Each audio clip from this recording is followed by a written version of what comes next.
Antes del tiempo. Antes de los dioses. Antes incluso del caos primordial que dio forma a todo lo que existe. Había una fuerza. No tenía templo. No recibía ofrendas perfumadas ni himnos de poetas. No la pintaban en los frisos del Partenón, ni la invocaban los guerreros antes de la batalla.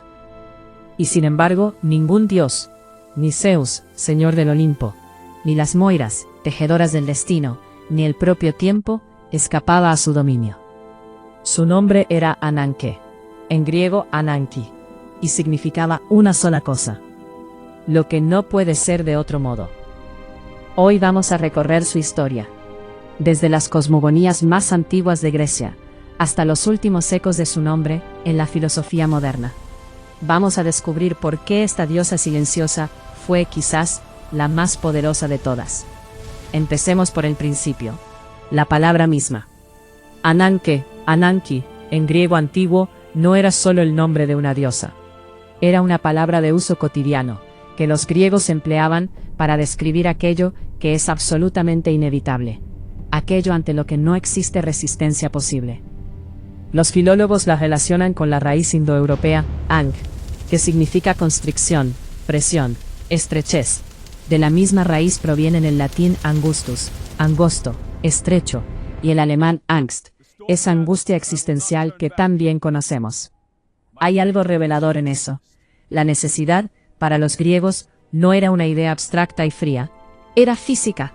Era la sensación de algo que aprieta, que no cede, que te rodea y no te deja escapar. Piensa en el momento en que alguien te mira a los ojos y te dice: no hay otra salida. Eso es Ananke. En los textos antiguos la encontramos con múltiples rostros. A veces, es un principio cósmico impersonal, una ley que gobierna el universo como la gravedad gobierna los planetas. A veces, es una diosa personificada, con cuerpo y atributos visuales. Y a veces es simplemente la realidad desnuda. Lo que es, es. Lo que ha de ocurrir, ocurrirá. Platón, en el Fedro, la llama la madre de las Moiras.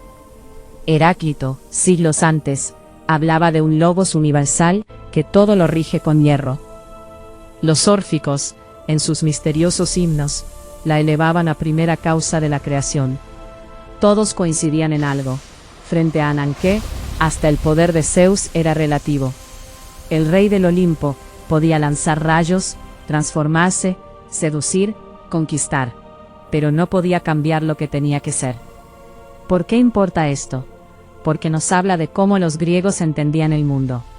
No como un lugar gobernado por la voluntad caprichosa de los dioses, aunque eso también existía, sino como un cosmos sujeto a leyes profundas, anteriores a los propios dioses.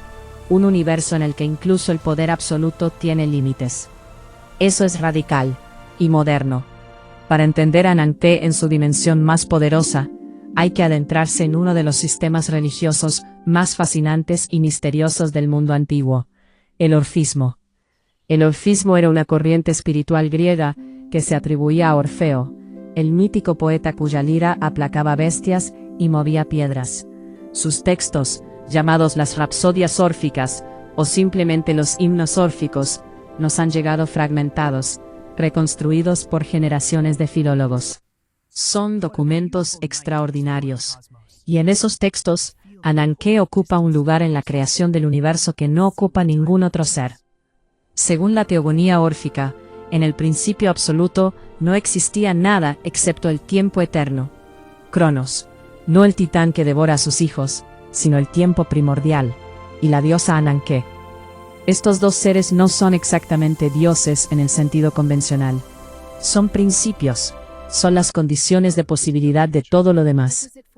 Cronos y Ananke aparecen entrelazados como dos serpientes, o según algunas versiones, como una sola serpiente bicéfala, enrolladas alrededor del huevo primordial, el huevo cósmico del que nacerá todo el universo. ¿Por qué una serpiente? La serpiente que se muerde la cola, el Ouroboros, era uno de los símbolos más potentes del pensamiento antiguo.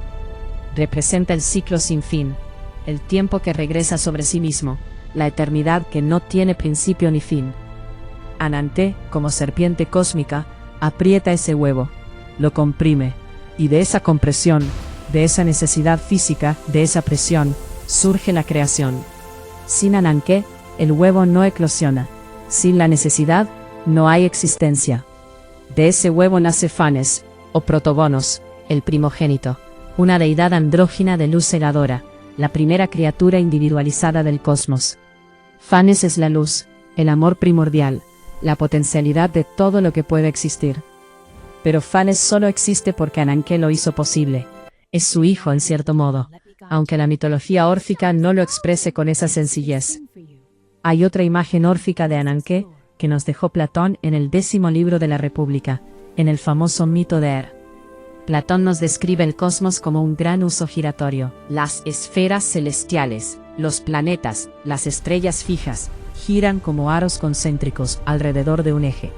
Y ese eje descansa sobre las rodillas de Ananké. Ananké sostiene el uso del cosmos. Hace girar el universo. Y las Moiras, Cloto, Láquesis y Atropos, las 3 tejedoras del destino individual, son sus hijas. Cantan mientras el uso gira. Cloto el pasado, Láquesis el presente, Atropos el futuro que no puede deshacerse. Es una imagen de poder sereno y aterrador. Ananké no gesticula, no amenaza, no necesita hacer nada especial, solo sostiene. Y ese sostener es suficiente para que todo el orden del universo exista.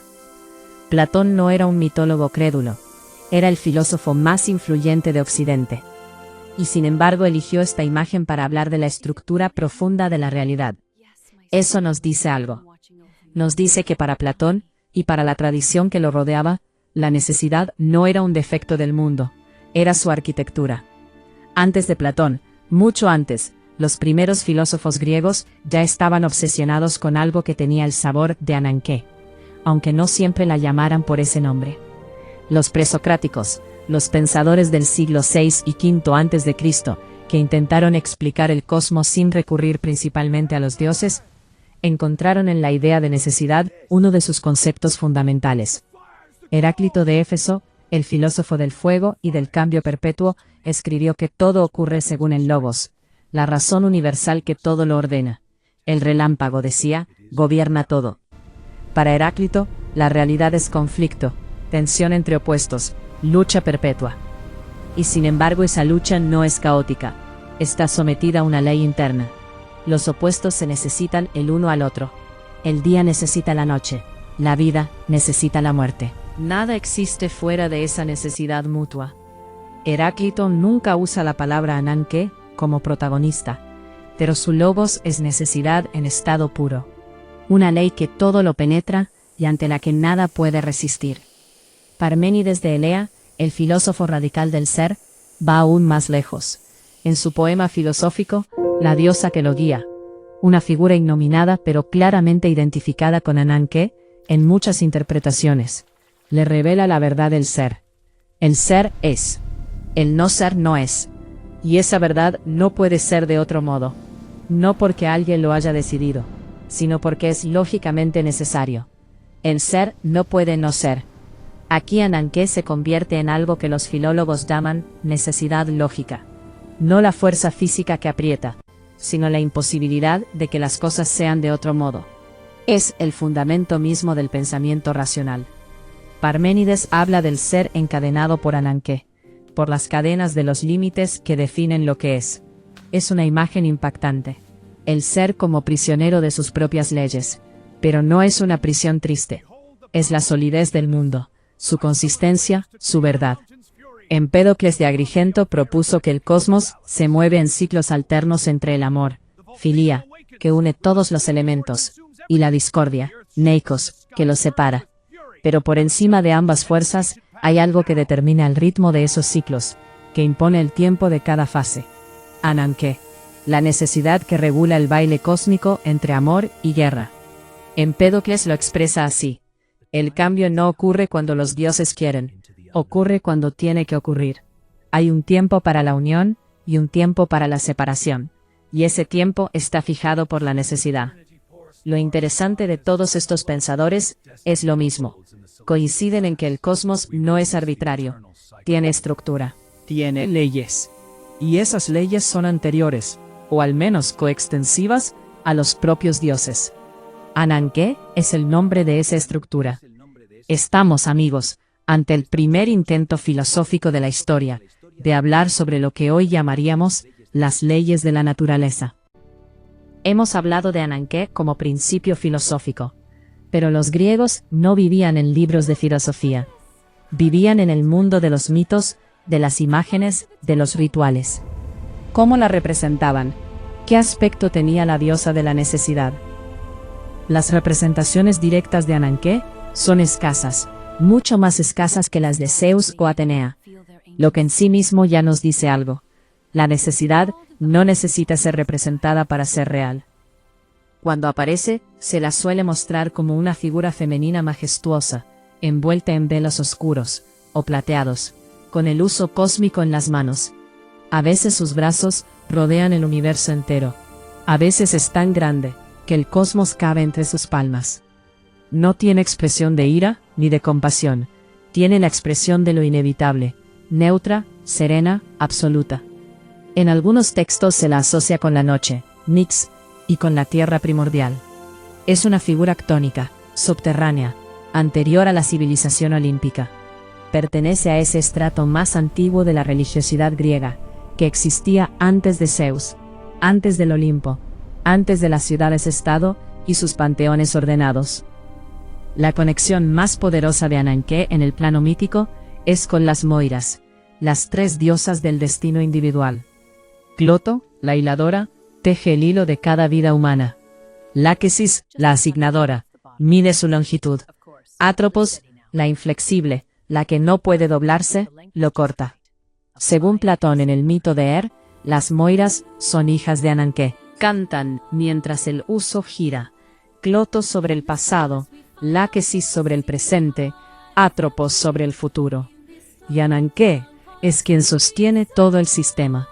Es decir, el destino individual, el hilo de cada vida, está contenido dentro de la necesidad cósmica. Tu vida no es arbitraria, pero tampoco es simplemente la voluntad de los dioses. Es el resultado de una ley más profunda, que opera a través de esas diosas tejedoras. Hay un mito que ilustra perfectamente el poder de Ananké, de un modo dramático. El mito de Prometeo. Prometeo robó el fuego a los dioses, y lo dio a los hombres. Zeus, furioso, lo encadenó a una rota del Cáucaso, y envió un águila a devorar su hígado cada día regenerado, cada día devorado de nuevo. Pero hay un detalle que se suele olvidar. Prometeo sabía algo que Zeus no sabía. Conocía la profecía de quién destronaría a Zeus, quién sería su fin. Y mientras estuvo encadenado, ese conocimiento fue su única moneda de cambio. Esquilo, en su trilogía, de la que solo conservamos el primero de los 3 dramas, el Prometeo encadenado, nos muestra un Prometeo que no suplica, que desafía, que sabe que el tiempo de Zeus también tiene un límite. ¿Y qué es ese límite? Ananké. Ni siquiera Zeus puede escapar a la necesidad del ciclo cósmico. Su poder es inmenso, pero no infinito. Aquí el mito se vuelve sofisticado. Los griegos no tenían un dios omnipotente en el sentido monoteísta. Tenían dioses poderosos, sujetos a leyes aún más poderosas. Y esa arquitectura, poder limitado por necesidad, es Ananké en acción. Hay un aspecto menos conocido pero fascinante. En algunas tradiciones, Ananké está vinculada a Afrodita y Eros. El amor para los griegos no era simplemente una emoción agradable. Era una fuerza que te tomaba por asalto. Eros, el deseo, te sometía sin que pudieras resistirte. Había una dimensión de necesidad en el amor. Cuando Afrodita te flechaba, no podías no amar. En ese sentido, el amor y la necesidad comparten estructura.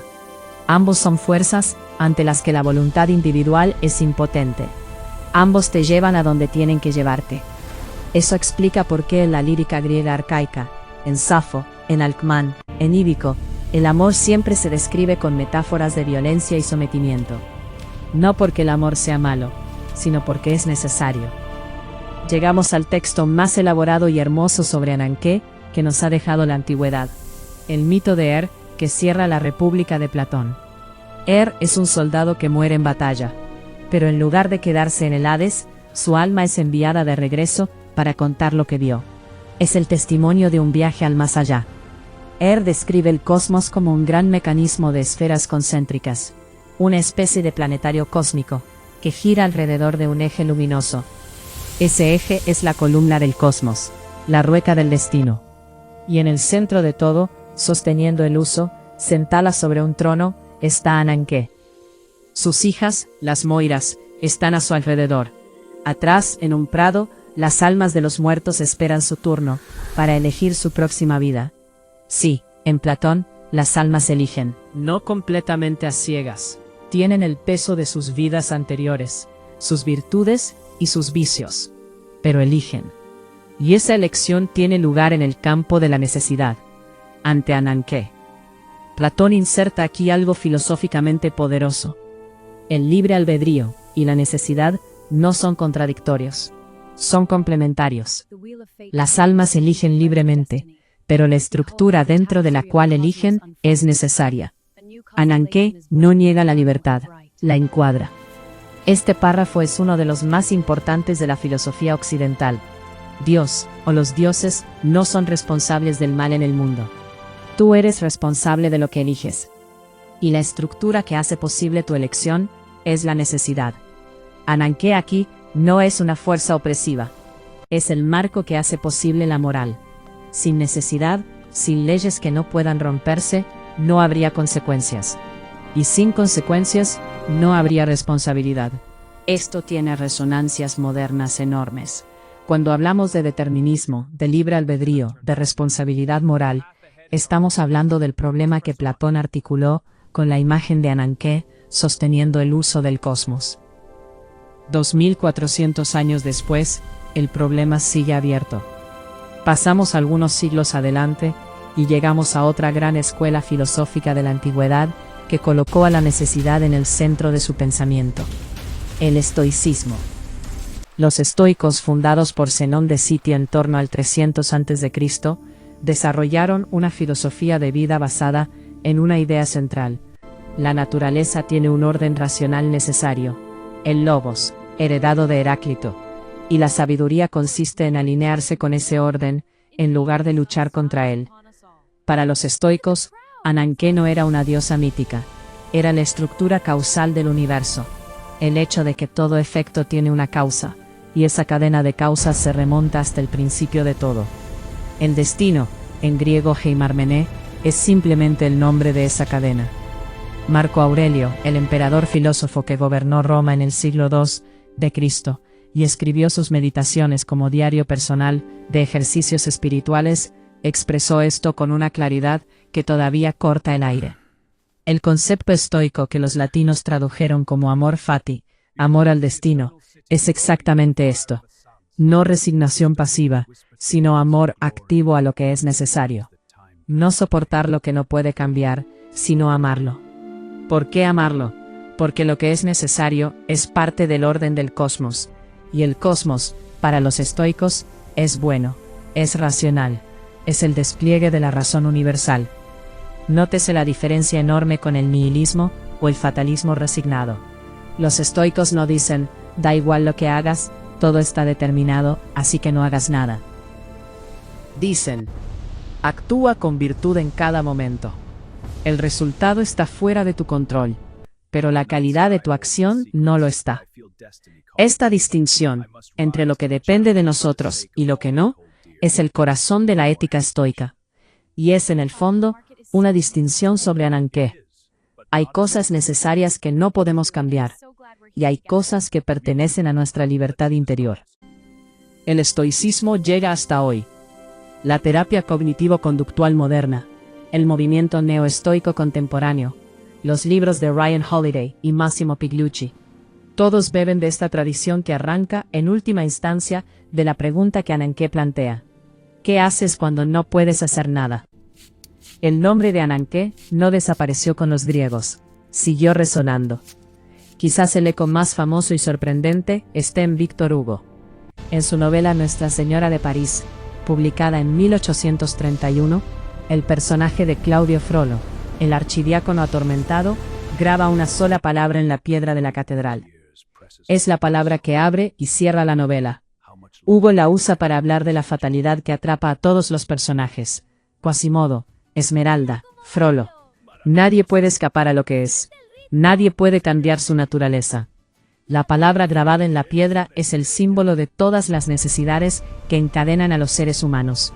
La necesidad del amor, de la fealdad, de la religión, de la muerte. Hugo convirtió a Ananké en el tema secreto de toda la novela gótica.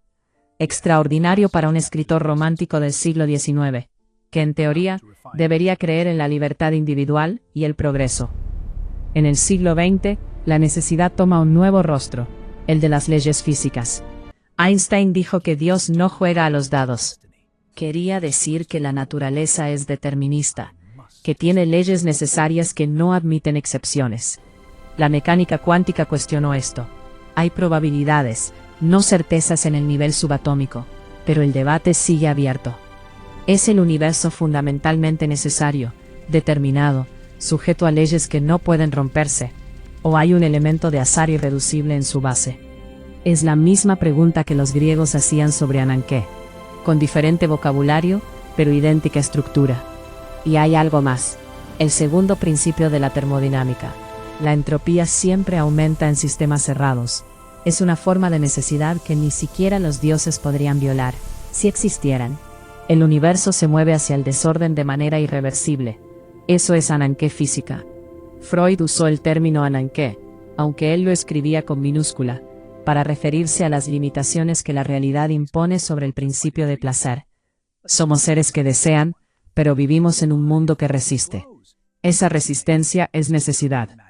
En ética, la pregunta de Ananké es, ¿existe la obligación moral? ¿Hay cosas que simplemente tienes que hacer, no porque quieras, sino porque es necesario? ¿O todo es negociable? Kant, otro filósofo obsesionado con la necesidad, construyó su ética sobre el imperativo categórico. Actúa como si la máxima de tu acción pudiera convertirse en ley universal. Es una forma laica, irracional de Ananké moral. Hay acciones necesariamente buenas, universalmente válidas. Hemos recorrido casi 3000 años de historia. Desde el huevo cósmico órfico hasta Freud, desde Parménides hasta Marco Aurelio. ¿Qué queda cuando cerramos el libro? Queda una pregunta que cada uno de nosotros lleva consigo. ¿Cómo me relaciono con lo que no puedo cambiar? Ananké no es un consuelo fácil. No te dice todo pasa por algo, ni el universo tiene un plan para ti. Te dice algo mucho más austero y más honesto. Hay cosas que son como son. Tu tarea no es cambiarlas. Tu tarea es actuar bien dentro de ellas. Hay una belleza extraña en eso. Cuando aceptas que no puedes controlar todo, que hay una Ananké en tu vida, un conjunto de condiciones que simplemente son, paradójicamente quedas más libre. Libre para actuar dentro de lo posible. Libre para dejar de gastar energía en lo imposible. Los griegos, con toda su violencia mítica y su complejidad cosmológica, tenían algo que nosotros a veces perdemos: una relación honesta con los límites. No negaban que existieran, los nombraban, les daban forma, los convertían en diosa. Ananké es el nombre de todo aquello ante lo que la resistencia es vana. Pero también es el nombre del marco dentro del cual la vida adquiere forma, sentido, contorno. Sin límites, no hay figura. Sin necesidad, no hay mundo. Gracias por llegar hasta aquí. Si este video te ha hecho pensar, si Ananké te ha sacudido algo por dentro, deja tu comentario. Cuéntame, ¿cuál es tu Ananké? ¿Qué cosa en tu vida reconoces como necesaria, como aquello que no puede ser de otro modo, y cómo te relacionas con ello? Si quieres seguir explorando la mitología y la filosofía griega, suscríbete al canal y activa la campana. Cada semana hay historias nuevas esperando. Yo soy Mitología al Día, y este ha sido el camino de Ananké.